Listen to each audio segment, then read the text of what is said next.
حضرت بلال آئے جناب عمر سے ملنے، کیسر و کسرا بھی آئے تو عمر خاطر میں نہ لائے، پر بلال حبشی دروازے پہ داخل ہوئے تو فاروق اعظم نے کرسی چھوڑ دی، ہاتھ باندھ کے کونے میں کھڑے ہو گئے، کالا رنگ ہے، نام بھی لکھنا نہیں جانتے۔ لوگ کہنے لگے عمر کون آ رہا ہے جس کے لیے تیرا اتنا استقبال ہے؟ حضرت عمر کہنے لگے چپ کر جاؤ، اس کی بات نہ کرنا، اسے آنے دو۔ حضرت سیدنا بلال آئے، کہنے لگے امیر المومنین کیا کر رہے ہو؟ فرمایا نہیں چپ کر یار، بازو پکڑا، اپنی کرسی پہ بٹھایا۔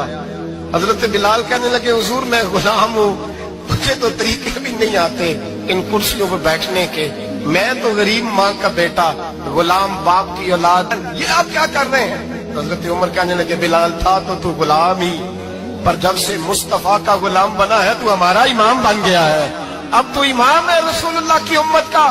فرمایا وہ مجھے دن یاد ہے جب مکہ فتح ہوا تھا، بت ٹوٹ گئے تھے، بڑے بڑے سردار تھے، اور میرے نبی نے فرمایا بلال سے کہو کعبے کی چھت پہ چڑھ کے اذان دے، تو لوگوں نے کہا حضور یہ سارے جل گئے ہیں، کسی اور کی ڈیوٹی لگا دے۔